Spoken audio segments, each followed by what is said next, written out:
Josh Robertson. Let's check back in with meteorologist Hannah Gard this morning because, Hannah, we've got a lot going on today, and it looks like the weather is going to cooperate. Yeah, it's looking great for the weekend. We have blue skies, sunshine. The sun is up now, starting to heat things up, but we do have some really nice temperatures in some areas of the North Shore because you can see this cold front that's sitting across the area. It brought in some lower humidity, which allows for those temperatures to fall because the dew point is that bottom line for how far the temps can drop overnight. So we do have some 60-degree dew points just up to the north, the low 60s.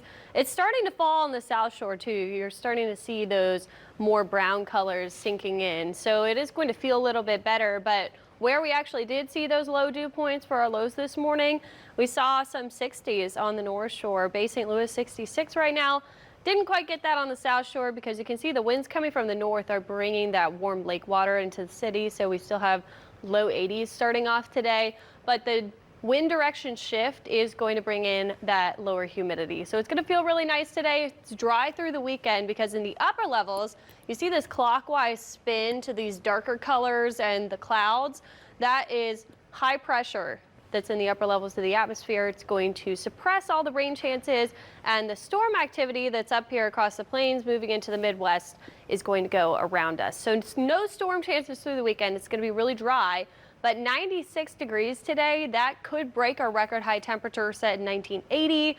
It's well above average in the upper 80s, and we stay hot through the next 2 days too. We're near records, but I don't think we'll break the records Sunday and Monday because the humidity is going to return, which keeps the temperatures down a little bit with the daytime highs. So plenty of sun today. We'll see a little bit of cloud cover in the morning tomorrow, but once again, very sunny day. The southerly flow will return, so the humidity comes back. And then we see another front coming down on Monday.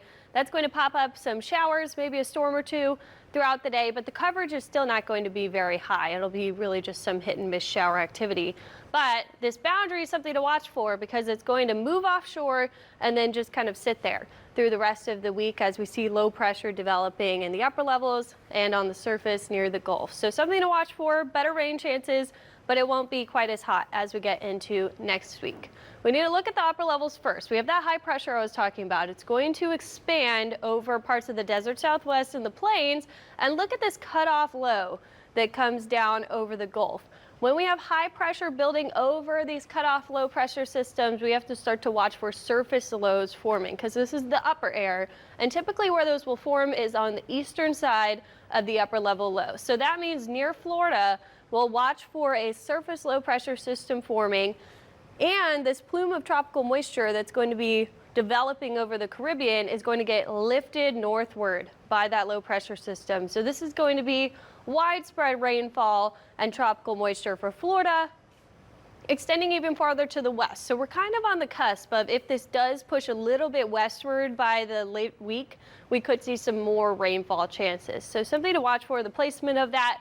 It does look like the highest rain totals where they could see 5 or more inches are going to be along the southern tip of Florida. But we definitely could get some more rain as we go into the rest of this week. I think that we'll see a stormier, rainier pattern emerging because of that. This is all fired up by what we call the Central American Gyre. It's low pressure that's over Central America, starts to form in the early summer. You could see all the uneasy weather down there. Nothing tropical right now though. We have no development expected in the next 7 days, but that gyre typically will start to spawn those closer storms that we watch for in June. So we'll continue to monitor that area very closely. Nothing expected right now for us. We're just going to see the temperatures kind of taper off with the rain chances increasing, but beautiful weather for this weekend. It's just going to be hot, and pack the sunscreen if you're going to all of those events today and you're going to be outside. Yeah. The sun is going to be beating down this weekend. Right, and we know in a lot of the events happening today are around the French Quarter. I feel like I'm the only one that says this sometimes. The French Quarter always feels like 10 degrees hotter. It's a lot of concrete. The concrete holds the heat. You walk around and you're just like, and you're outside of it, it's like, it doesn't feel that hot, and then you get into the French Quarter. So if you're going to be down there today, a lot of people are going to be down there. Like you said, bring the sunscreen, hydrate yourself. Sunscreen, water. It won't feel quite as bad with slightly lower humidity today, but tomorrow, when that humidity comes right back, it can be pretty steamy in the French Quarter. All right. Thank you very much there, Hannah. 7:35 now. Well, the new offense for the Saints is drawing comparisons to the